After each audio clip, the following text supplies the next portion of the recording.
Welcome to Souls on Tap. I'm Julianne Thon. And I'm Jennifer Cross. Today, we'd like to welcome Barbara Collins, who is a healer, a spiritual channel, and is a creator and artist of sacred objects used as multi-dimensional healing tools. Welcome, Barbara. Thank you so much. Lovely to be here. Thank you. It's been a minute since Jen and I have done a recording, much less a broadcast of Souls on Tap, so it's nice to be back. So usually, Barbara, I ask that the guests begin by telling us a little bit about their spiritual journey. I was on your website last night and I was reading everything, and wow, you have you really interesting and a wonderful spiritual life. So tell us a little bit about that. Well, yeah, it's been a long journey for me, but it has been, as you say, it's been wonderful and it's been really quite extraordinary. I didn't know any of it was going to happen. And I didn't really know I had any gifts.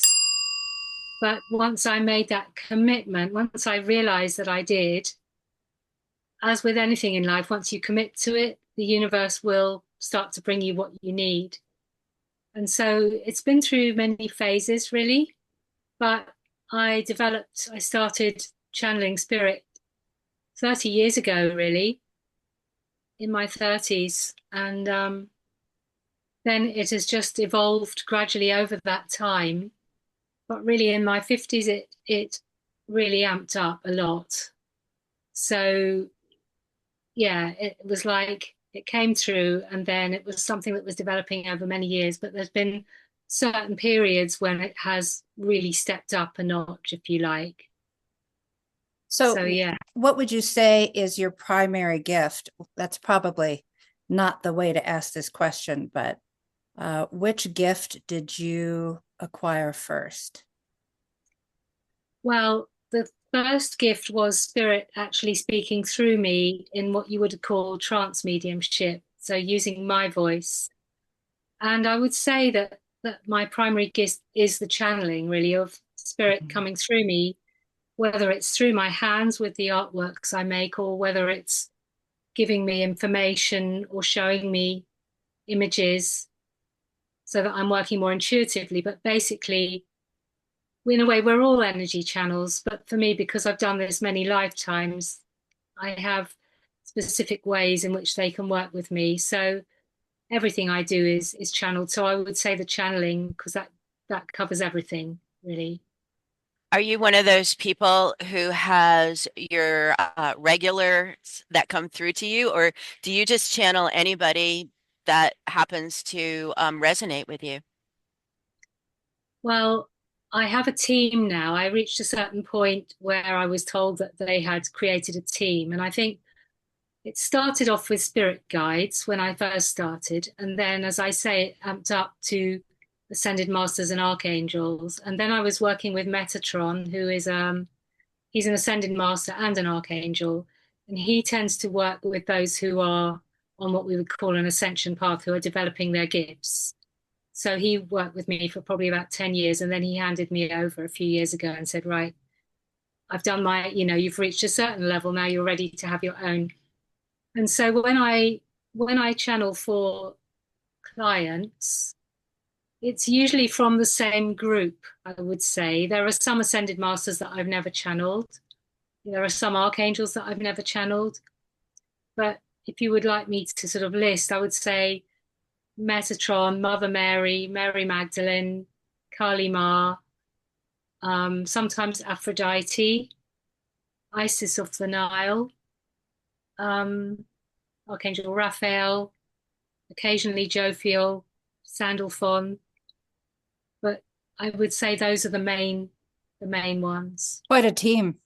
That's a broad spectrum. Yeah. They're all over the place. Wow. I mean, I don't know if they're all in my team, but they are the main ones who tend to come through for people because I think they cover the needs, I guess, of the people mostly with the issues that they come with. Yeah. Yeah. So I noticed that your gifts are, I mean, you have so many of them. which is wonderful. One of the things that I know that you do is you work with people and twin flames. And I personally have heard 4 or 5 different definitions as to what a twin flame is. So can you kind of clarify that for me, please? Yeah, a twin flame is one soul, a highly evolved soul, which has split into two at one time, so that there are two counterparts with the same soul vibration. And these two counterparts have gone out and had other lives, but they've always been connected by this thread, if you like. And the idea is that one represents more the feminine polarity and the other one the masculine. But it is like a very high vibrational, sacred, what they call union of service, basically. So it's different to a soulmate. We can have many soulmates who are souls that we're very close to, who we've maybe traveled various lives together. But there's only one twin flame because it is the same soul vibration. So when two twin flames reconnect or come into what they call union or reunion, the energy is extremely powerful because it really multiplies that soul vibration. And as I say, they're very evolved souls, and there is a limited number of them. And Are they always incarnated with each other, or do they just you could go your entire life without ever yeah, having one? yeah, and not everyone, I think, not everyone has one. There are certain soul, they are a soul group basically of high evolvement, and many are here at the moment because that energy is really needed to uplift the light and the consciousness in the world. And so many are going to be coming back together. And as you were saying, they may have had many lifetimes separately, and they've probably also had a lot of very traumatic separations, especially in the times where there was so much persecution for anyone who was practicing any kind of the healing arts. And so there's usually quite a lot of healing to do because of these very painful separations, often through death. If we could elaborate on that a little bit, because I'm still a little bit confused. So it's my understanding that this has to do with our higher self, right? Our evolved higher self. Yes or no? Yeah. So there Yeah. is in nature, in energy, in all things, we know there's the yin and the yang. Yeah. There's the feminine and the masculine. And that exists in all of us, Yes. in all energetic matter. So my question is, you said it doesn't necessarily, did I hear you say that right? It doesn't, not everybody has a twin flame? As I understand it from my experience and what I've channeled and what I've read, there are 144,000 twin flames, and it's actually mentioned in the Bible as well. And it's a particular soul group of Okay. pairs, masculine and feminine, who have worked, as I say, at a high level. So they are generally very spiritual people who have spiritual gifts and who have offered to come and reconnect at this time to bring that vibration back to the world. Does that make sense? Yeah, it does. As a matter of fact, Jennifer, you have spoken about being a part of the 144,000, and I didn't know much about it until you and I started talking about it. You kind of introduced it to me. Mm-hmm. Yep. So how do we know if we are a part of that group? Well, you will have an experience if you're going to meet your twin flame. You will, when you meet them, there will just be such a strong attraction because it's like, like meeting like. It's like meeting yourself. And so it generally knocks people off their feet and they think, oh my God, what was that? And then you just can't get over it, basically. I see this with my clients. If you haven't met them, I think it will become obvious through the level of spiritual work that you were doing, and you would probably start to sense them in spirit and connect with them. I've got one lady who comes on my calls who she met her twin for a short time. here on the earth plane, and he then passed, and now she's doing a lot of work with him in spirit. So, in fact, I know two people with that story. So it's not necessarily a romantic relationship. well, this is an interesting question. Is it romantic? Because you're not always in a couple. And yet I have to say, when I've thought about this, that it probably is the most, in a way, romantic, in that it's such a deep love. It just goes beyond anything. And whatever you do, you can't kind of get away from it. You just always feel that person. So, but it is what they would call a relationship of service. So, it's not first and foremost a romantic relationship. You probably will come into a relationship at some point, but you may have met them. Like for me, it's been a long time and I'm not in a partnership. And I know other people like that. You may meet them and you may have some time with them. They may be in your life in some way. You may have them as a partner for a bit. But a big part of this journey is the self-development that you do on your own, which is a really big part, a really vital part of it. And it's only when you've come into full, what they call inner union within, where you've balanced your masculine and feminine, and you are feeling whole and complete in yourself and not looking for anything else. That's when your true soul vibration is really powerful. And that's when they will not be able to help themselves, but to connect with that, because the pull is so strong. But it often does mean many years being single. And often one twin may be in a long-term relationship or whatever, or two. That's really fascinating to me. Yeah. Barbara, are you able to sense this for other people, or help them connect with their other half, if you will, their partners? Well, sometimes people will come to me for readings and they'll say, is this person my twin flame? And again, it's not me, it's spirit really will let them know if that is the case. I think there's a lot of misinformation about it out there. It's become over romanticized, and I think a lot of people think they're a twin flame when they're not. But I think that the test of it is when it's just so strong, and also it's often very painful, because you may have met this person and you're not able to be with them. One client of mine, she'd just been crying for a long, long time. She didn't know why, and she said that I really helped her because I helped her to understand what this was and how it was working. Yeah. So you also help twin flames on their ascension path. Yeah. When you talk about ascension, what does that mean in this context? And what are the key stages or signs that that process is actually happening? Okay. Well, your ascension path is, if we think of ascension, it means to rise. And when we are developing spiritually and developing our gifts, it's like we are becoming lighter. It's like the word enlightenment. As we grow spiritually, we become lighter. So our ascension path is our rise into our full soul power, if you like. All of our gifts that we've had over many lifetimes come back into action. And we are aiming at what I would call embodiment of our soul. So our soul, we have a soul blueprint, which is everything that we are, but we may incarnate into a life without all those gifts being particularly obvious. Like for me, I had no idea I had these gifts until I was about 30.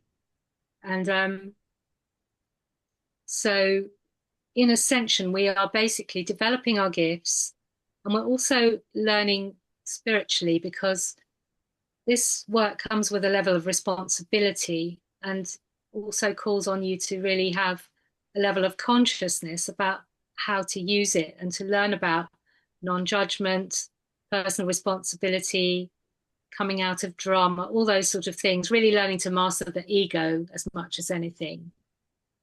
And if you think about an ascended master like Jesus, who's very peaceful, it's coming into that place of just, or like Buddha or whatever, coming into that place it's a calm place, really, coming into a place of peace, I guess. And that can take, many years. But I think Did he have a twin flame? well, most people say that Mary Magdalene is his twin flame. Yes. Yeshua and Magdalene are twin flames and were together, I think, when they were here. What happens if there are twin flames and one of them isn't aware of it or doesn't want to recognize it as such? Does it just cause heartbreak for one of them?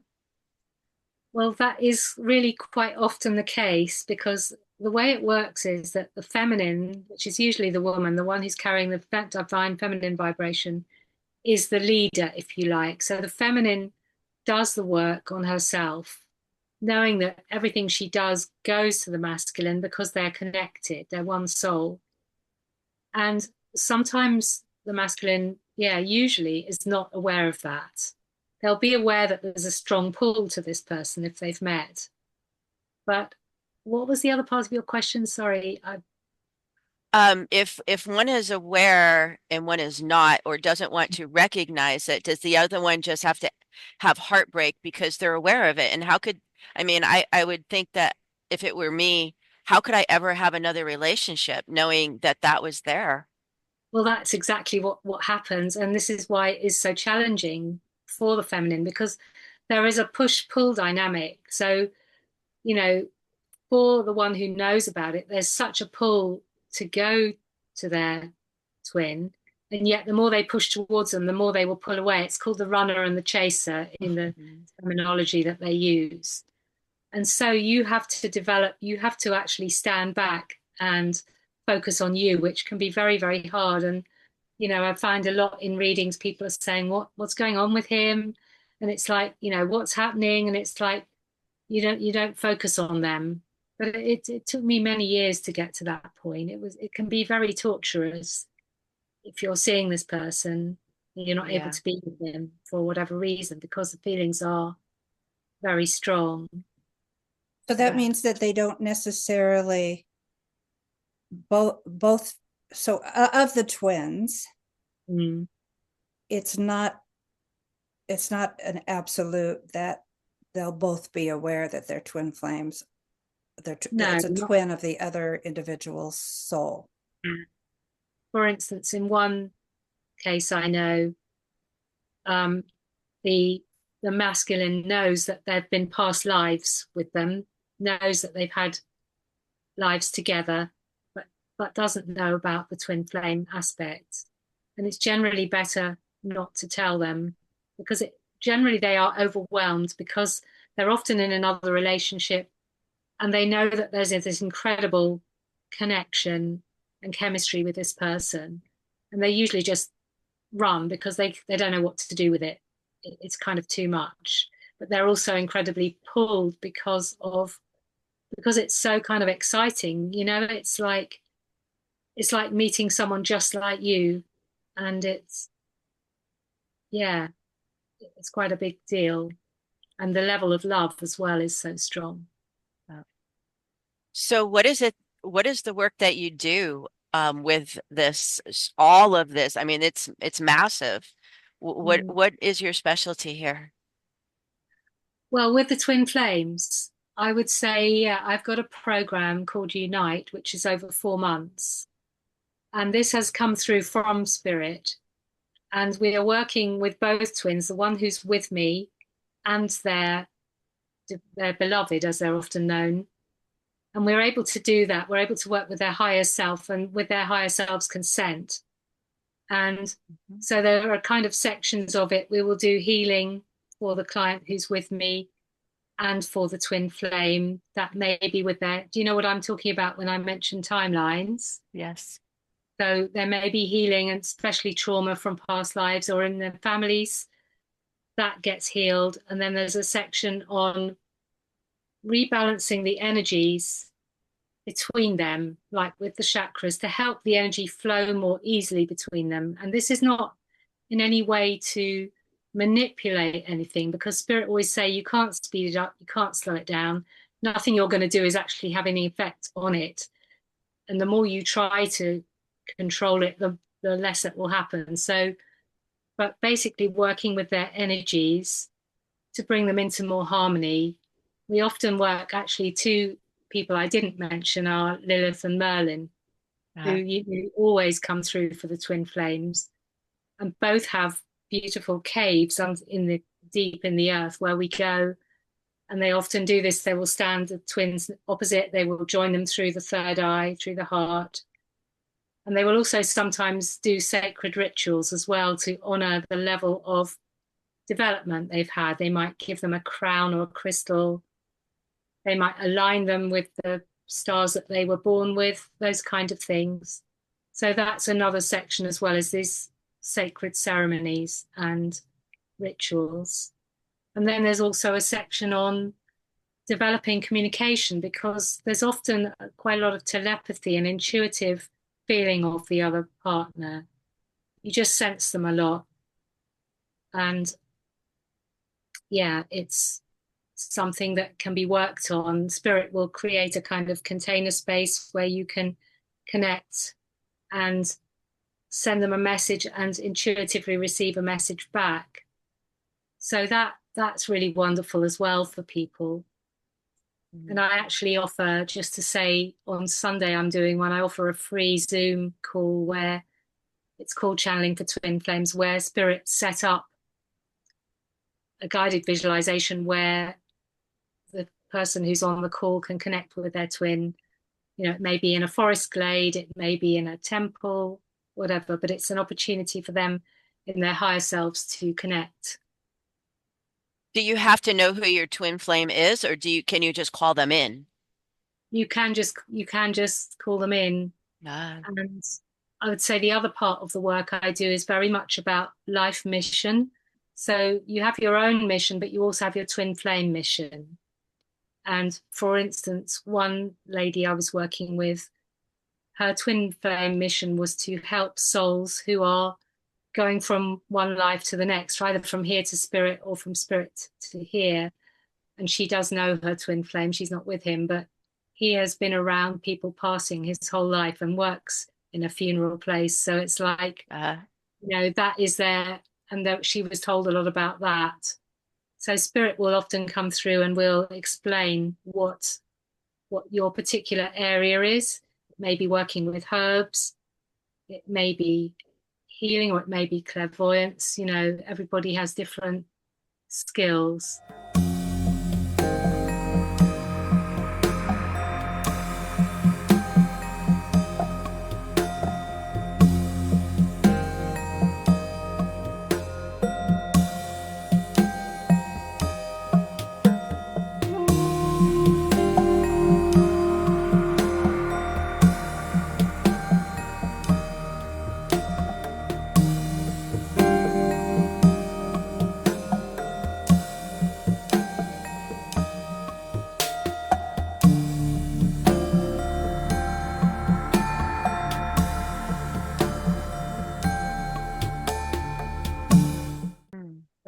So do you download this information for your clients? In other words, are you the one that is able to identify the archangel or the team member for the client, or does the client also, are they be able to recognize as well? That's an interesting question. It's me that will say we're with Isis of the Nile in the temple, but some of them will be there too. I've got one lady who's, quite often the people I work with are souls with quite a big mission, and they're usually quite developed in their own gifts. And so some of them will be seeing it as well, which is amazing. Not all of them, but it's less, it's me that's bringing it through in that situation. If I was doing a teaching circle, it would be different. Spirit would be leading it, and they would give the people some space to just tune in and see what they're getting. But when someone has a session with me, it's me bringing it through. So you, if necessary, you help your client identify their twin flames. And Yeah, then that's the second, highest good. and then secondly, you sort of, those that have sort of gotten or wavered off of their soul's mission, you help them to sort of center and get back on their mission, correct? So what other aspects do you help your clients with in terms of healing? Yeah, I often get people who have had conflicts within their family where they may have relatives that are not speaking, and spirit will bring them into, so they often show them in a circle and they circulate the energies. They will also flag up maybe past lives where there have been challenging events which have caused this. And usually these people, these souls have come back to heal it in this lifetime. So that can be one thing. It can be physical illness, because what I should say is, yeah, that because I work with souls who are, as I say, generally quite powerful souls, they've had a lot of persecution in past lives. And often this shows up in physical issues that they've got. And so sometimes we're working with those as well, which relate to past life trauma again. So there's usually quite a lot of healing work that goes on, either removing energies from the body or from the bodies, and also from the timelines, healing the timelines. And I think, yeah, obviously specifically twin flame related ones where maybe they've met their twin, but they're really struggling. Sometimes I work with males as well. And sometimes, interestingly, the two men that I've been working with recently are both holding the feminine polarity. And that sometimes happens. It's not necessarily specific to the gender that you've got. But yes, often the twin flame as well will have been kind of shut down. They may have been shut under the earth. They may have been, one of them was even in a barrel of tar to basically shut down all their gifts and stop them from doing what they can do. And then in this life, it's like they've forgotten, and so they need to be cleared. So yeah, it is amazing.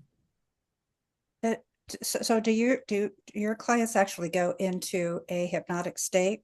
Do you help them get there, or how does that work? Some clients actually go to sleep. Some clients don't get sleepy at all, but generally they will feel very relaxed because it's energy work. And what happens is we're working at a soul level with the higher self or the soul.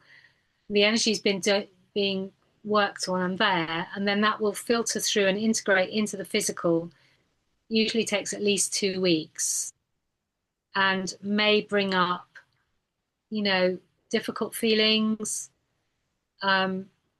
because it's releasing stuff. Often it has to go through the physical body, or they may feel some emotional pain as that's happening, or they may feel very, very overjoyed as well. It's depending on what it is.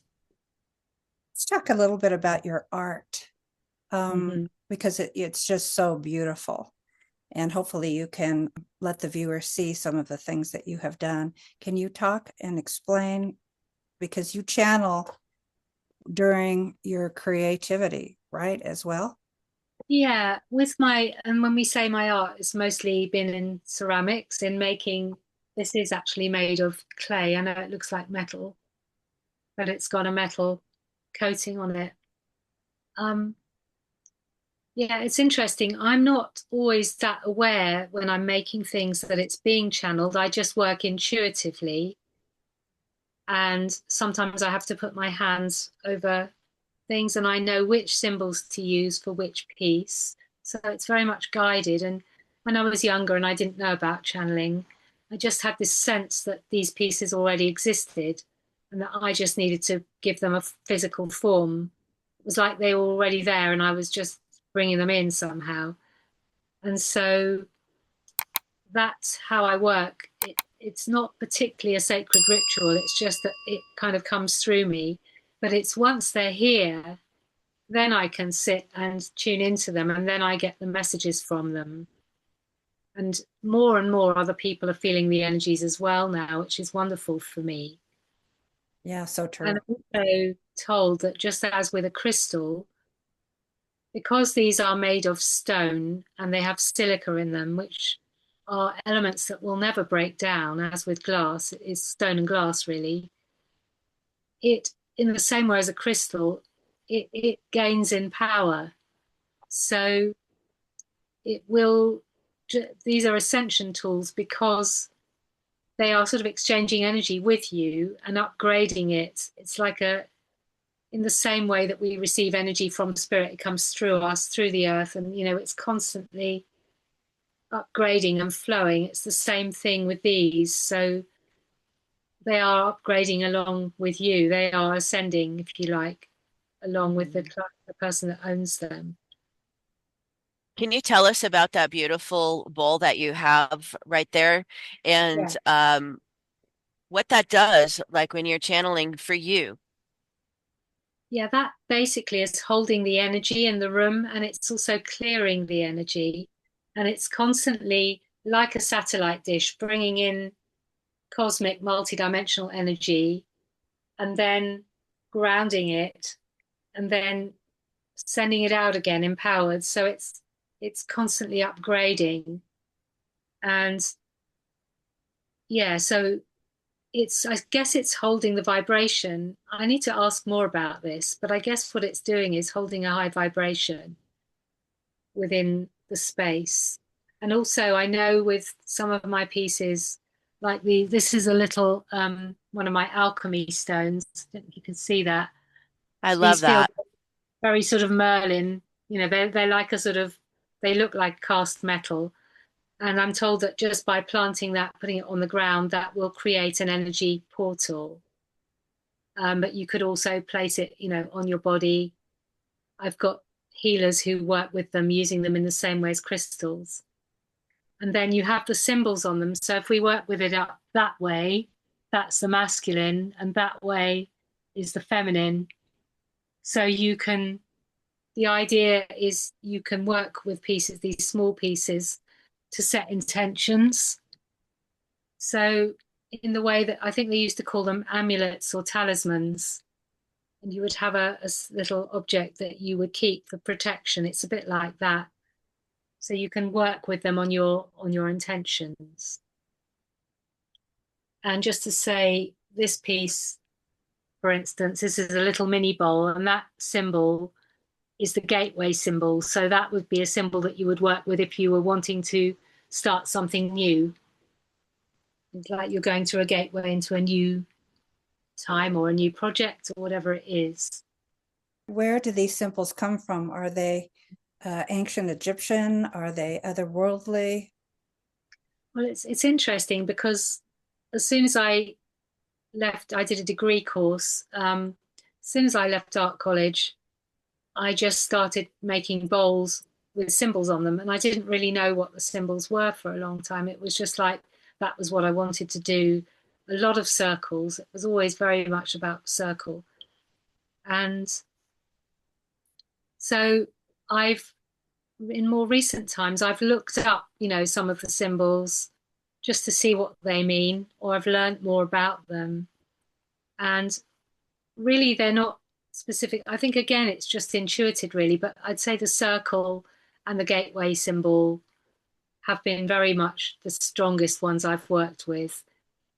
I'm starting to work with triangles more, not spirals so much. So you're creating these symbols yourself? Yeah, I basically carve them either into plaster or I make them out of clay, little stamps, and then I press them into the clay. Because clay is so malleable, it's really easy to just, you can lay the clay into a plaster mold and then you can just impress it. Or this piece that I'm wearing, that's a stamp that I've carved and I've just pressed it. And if you can see, it's got triangles and a circle. I love that. It's beautiful. So you've got, if you're working with it, you've got the energy that I've brought through, you've got the energy of the metal, and the energy of the symbol and the energy of the clay. So it's quite powerful for, Yes. I would call them tools for life, because they evolve with you and support you. Yeah. Yes. They're And beautiful. you would know which ones you were drawn to. You would be drawn to particular color or symbol Mhm. in the same way with a crystal. You would know which one was going to work with you. And so you use these during your channeling sessions all the time, or just when you're drawn to them? I tend to have them out, like I lay out crystals in a grid usually when I'm working, and I have some of my pieces and I have the big bowl, but I don't specifically. I think there's a lot more to come. Somebody I Yeah. used to know, sometimes people get visions for me, and she was seeing like these at either end of the room, all beaming out the energy, and I think they create, they're saying they create a vortex, they create an energy portal. And yeah, it's, in a way, I think there's a lot more to come. Mm, It's still, I'm still learning about what they are to do, yes. but So, people that work with them feel the energies, and it's really wonderful. I've got clients now who are working with them. I've got people who are doing Reiki, and she takes her bowl along to every session. And wow. one beautiful divine masculine, he bought one of my big bowls and he said, I'm sleeping with it on my stomach. And I was like, and he said, I just still when I sleep, and he was just like, so I think people work with them in the ways that they want to. Another lady, we had them in her healing session. It was too much for her. It was too strong, the energy. We had one end, either end of the sofa, and it was like, yeah. So that showed me how strong they were. So Very interesting. we're all here at a fascinating time on this earth. We've chosen to be here now. So through your spiritual work and the healing and what you see and what you deal with when clients come to you, what is probably your greatest message that you would like to leave with our viewers today regarding healing? I think it's really knowing that you have come here with a very specific purpose, a very set, a set of challenges to evolve, and with something that you wish to bring. So I guess it's you matter, you know, Mm, whoever you might think you are, your energy is needed. And even if you're not, Spirit always say, it's not about what you do, it's the vibration that you are. So just by being here on the earth, you are contributing and you are part of all that is. And that is really valuable. So I would just encourage people to really follow their joy, because that is your path. Your divine mission is the things that really excite you the most. And that's really what I'm here to help people with. that's, I would have to say that the majority of clients that Jennifer and I work with, that's always one of their greatest questions is what is their purpose here on this earth and are they following it? Yeah. Among other things, but that's always very much a part of the session. Mm. Yeah. So, well, this is absolutely fascinating. I would urge our viewers to please take a look at your website because it explains so much more in detail. And yet, I think your classes will really be helpful in terms of how they can help us, because really it's all about the collective and the ascension for all of us. That is why you're here with us today. That's why Souls on Tap actually exists. We're just trying to get the word out there that there are so many different paths for you to take and to help people get on the one that their knowing will bring them to. And I think that's what your work is just so beautiful about. Thank you. May Are I just, we? No, sorry, Go ahead, Barbara.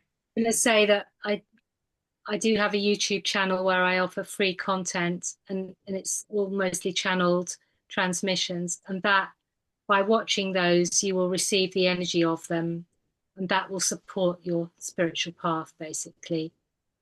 Because the energy is not just what's being said, it's the energy as well, which is working on your energy field. So just to say that as well, And that's you a also reason. have a newsletter. Mhm. I was just going to Yes, say. I do. I have a newsletter every 2 weeks as well, which also has a transmission just for the people in the newsletter, which is Yes. about the current energies and what is going on. And people find that really beneficial.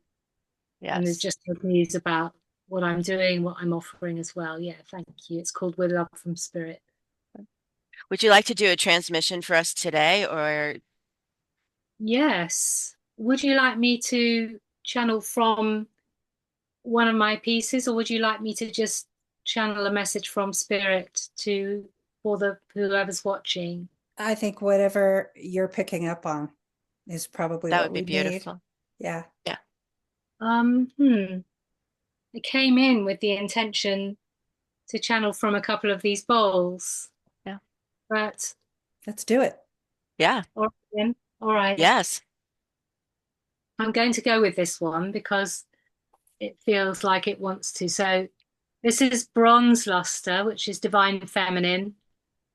And again, the So gateway pretty. symbol empowered by these lines. So I'm just going to tune in and see. Okay, so this, for all those watching this video, this is sending quite powerful energies to support you moving forward for this next half of this year or whenever you watch this video. Because we're at a time of solstice here, it is like a gateway where everything stops and then starts again, turning into a new direction. So this piece is very much about supporting you to take a new direction. And it's bringing through beautiful energy of Venus, divine feminine,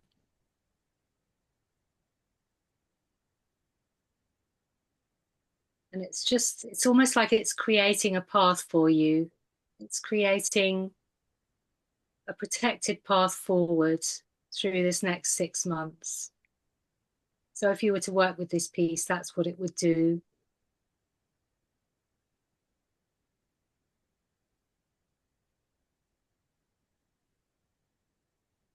And it's connecting with ancient Egypt as well.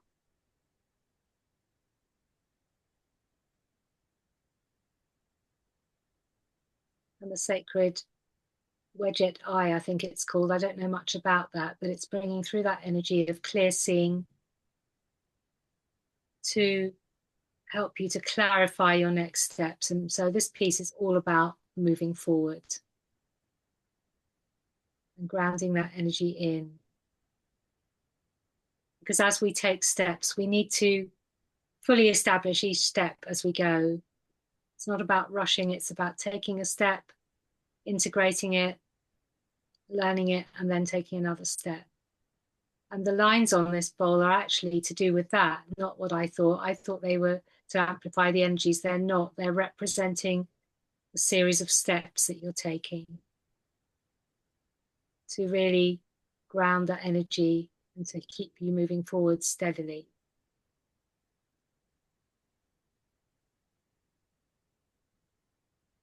Okay, so they're quite short messages from these, although this is something, hang on. Oh, Metatron wants to come through. This is his color as well.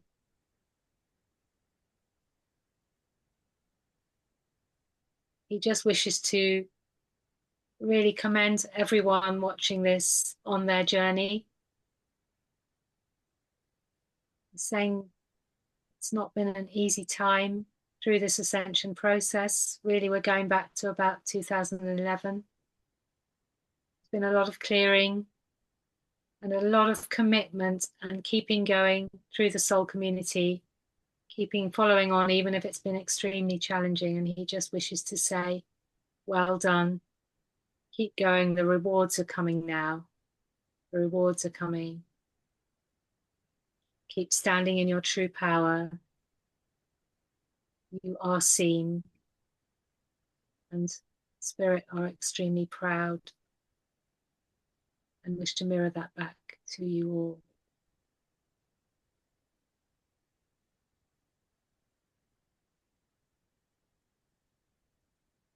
Still a bit more energy coming off this piece.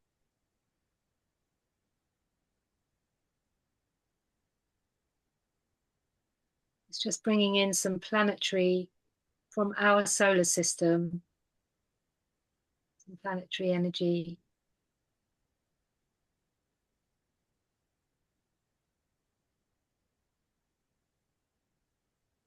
Because all the planets affect us. And as we know, we work with the planets, we feel them every day in our lives, we work with them in our birth charts, and this is to help you connect with the planets. That's really interesting. To feel the energies more acutely. Okay. So I just have to tell you that the last thing that you said about the planets within our solar system, the palms of my hands started to get really, really hot. I can still feel them. I can feel the energy. Wow, that's pretty incredible. See? I just want to say, actually, for a long time I was making spheres, and I was making these very textured surfaces with ceramics, and I never realized I was making planets. I used to just think, oh, I just want to make these balls. And one day I looked at them, I thought, oh, it looks like the moon. I'm making planets, and it's so weird. It's often like I will make these things, and then it won't be till after that I realize what they are. So yeah. So while you were talking towards the end there, before you actually did your channeling, I kept seeing visions of our solar system. And I thought, why, what's that about? So, and I kind of, how you do, you kind of push it aside to focus, but it came up at least twice. Wow. So that answers your question of earlier about, do clients feel it or see it? You obviously tuned in to what's going to come through, because I didn't know there was going to be anything about the planets. Wow. Yeah. I felt it in my my second and third chakras, like like your womb is you're birthing something, that kind of feeling. And I felt like a pressure, like a pressure. And it was very interesting. I liked it. Well, I'm getting chills while you said that, Jennifer. I'm just going to say that symbol, it is the vulva symbol, basically. That's why it's a birth. Oh, sure enough. Yeah, I see it now. Now, yeah. Yeah, it's very much a feminine symbol.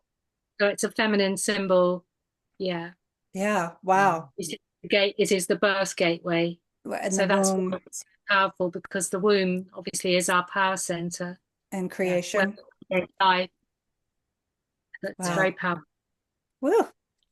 Wow. Thank you. Yeah, thank you very much for that. You are very powerful.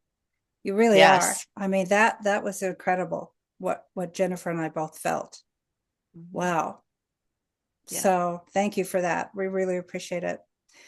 Is there anything else you'd like to add before we bring this episode to an end, Barbara? I think really I just come back to this thing about being in integrity, being authentic, having the courage to be your true self. Because we live in a world that encourages, everyone to want to conform, but actually we are all completely unique and we are all needed. So it's about, being following your path. So that message of self-authenticity comes up every episode. Every single healer brings it up in one way or another. That is a perpetual message that I hear all the time now, that in order to stand in your true light, you have to know thyself, know who you are, and understand who you are, and have the courage to understand that's who you should be, is your true self. That's It's been proven to be an authentic truth. Yeah. Yeah, and it's not selfish, because if No. you are in your full cup, as it were, you can give so much more, if you know who you are. And I think everyone wants to ultimately, like you're saying, people, what do they come to sessions with? They want to know why they're here, who they are, and what they've come to do. Mm-hmm. So I think, it's your soul, isn't it? It's your soul calling, basically. Yeah. So we'll be sure and put your website information and how people can get a hold of you and book your services in your square. We try to have all of our websites up there. As well as our directory. Oh yeah, talk a little bit about the directory, Jennifer, if you would, please. So we have a website, and it is www.soulsontap.podcast. Excuse me. And on that website, we have a directory, and all of our guests are on there in their contact information. And eventually, it's going to be so long, and you'll be able to find anything you want on there. Yeah, so everybody, if you want to look for somebody that's been on here, or you just have something that you need solved with your energetic body, your physical body, your spiritual self, then please go to our website and look at our directory. Very good. I'd like to thank you again, Barbara, so much for being a part of this, because it's huge. We are also trying to build our channel. Viewers out there, please like and subscribe and hit the notification bell. Jennifer, anything you'd like to add? Just thank you, Barbara. You are an amazing person. Thank you so much. And I love your art so much. It's I can see a part of you in it, It's strong. Absolutely. It's strong Absolutely. art. Thank you so much. It's been really wonderful to be on here, and really, as much as anything, just to get this message out, because that's what I feel I'm here. I'm just here to bring this information and share it with as many people as possible, really. So thank you. And viewers, please put in the comments what you thought about today's episode, and also be sure to add any other kind of healing modalities that we haven't covered yet that you would like for Jennifer and I to cover. We are here for you. Remember that. So thank you again, and we'll see you next time on Souls on Tap.